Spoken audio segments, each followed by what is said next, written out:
দর্শক, আবহাওয়া অফিসে এই মুহূর্তে আছেন সহকর্মী ফেরদৌস রহমান, সরাসরি যুক্ত হয়ে জানাচ্ছেন ঘূর্ণিঝড় রিমালের সর্বশেষ। ফেরদৌস, আপনি কিন্তু আমাদের সাথেই আছেন অনেকক্ষণ ধরে। এই মুহূর্তে ৮টা নাগাদ কিন্তু মূল আঘাতটি আনার কথা ঘূর্ণিঝড়ের।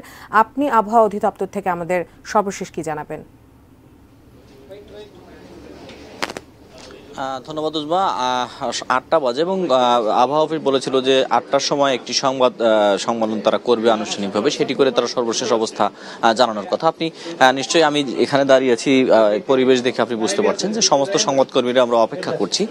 যদিও আবহাওয়া সংশ্লিষ্ট কেউ কনফারেন্স রুমে, আমরা যেখানে অপেক্ষা করছি সেখানে কেউ প্রবেশ করেনি। তবে আমরা এখানে আসার আগে আবহাওয়াবিদদের সঙ্গে যতটুকু কথা বলেছি, তারা সেটি এখনো পর্যন্ত নিশ্চয় করেননি যে ঘূর্ণিঝড়ের কেন্দ্রটি উপকূলে এখনো আঘাত করেছে কিনা। আধা ঘন্টা আগেও আমাদের সঙ্গে কথা হলো, তারা বলেছেন যে এখনো পর্যন্ত কেন্দ্র অতিক্রম করতে শুরু করেনি, এটি আরো কিছুটা সময় লাগবে। যদিও ৮টার সময় তারা আনুষ্ঠানিকভাবে জানাবেন সেটি তারা বলছেন। আপনার ঘূর্ণিঝড়ের যে বুলেটিনগুলো দেওয়া হয়, এগুলোর সঙ্গে আরো বিভিন্ন দপ্তর এবং বিভিন্ন আবহাওয়ার যে অন্যান্য দেশের যে আবহাওয়ার অধিদপ্তরগুলো আছে সেগুলোর সঙ্গে যোগাযোগ করে তারা একটি যে বুলেটিন বলা হয় সেই বুলেটিন দেওয়ার চেষ্টা করেন। ৮টায় এমন একটি বুলেটিন দেওয়ার কথা যেটি গণমাধ্যমের সামনেই তারা বলবেন। আরেকটি বিষয় হচ্ছে যে দুর্যোগ ব্যবস্থাপনা ও ত্রাণমন্ত্রী তিনিও আসার কথা রয়েছে, তিনিও আসবেন, তিনিও সংবাদকর্মীদের সঙ্গে কথা বলবেন। তবে এখনো পর্যন্ত এটি নিশ্চিত করা হয়নি যে ঘূর্ণিঝড়ের কেন্দ্রটি আঘাত এনেছে কিনা। তবে অগ্রভাগ যেহেতু সন্ধ্যার আগে থেকেই আসার কথা, তারা বলেছিলেন যে সন্ধ্যা ৬টা নাগাদ অতিক্রম করবে। অগ্রভাগ ইতিমধ্যেই পৌঁছে গেছে এবং তার প্রভাবে ইতিমধ্যে উপকূলের বিভিন্ন এলাকায় ঝড়ো বাতাস বা বৈরী যে আবহাওয়া সেটি শুরু হয়ে গেছে।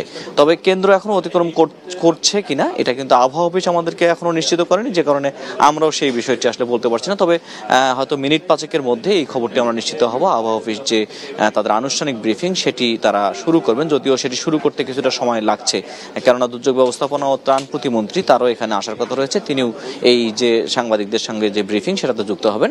তখন আমরা জানতে পারবো যে ঠিক কয়টা নাগাদ কেন্দ্রটা অতিক্রম করবে, সেটা কতক্ষণ পর্যন্ত উপকূলে থাকবে এবং কখন দুর্বল হবে, বাংলাদেশের কোন কোন জেলাগুলোর উপর দিয়ে এটি চলে যাবে সেটি আমরা জানতে পারবো। তবে এখনো পর্যন্ত সর্বশেষ আপনি যেটি বলছিলেন যে কক্সবাজার এবং চট্টগ্রাম সমুদ্র বন্দরের জন্য ৯ নম্বর বিপদ সংকেত এবং মংলা এবং পায়রা সমুদ্র বন্দরের জন্য 10 নম্বর মহাবিপদ সংকেত দেখাতে বলা হয়েছে।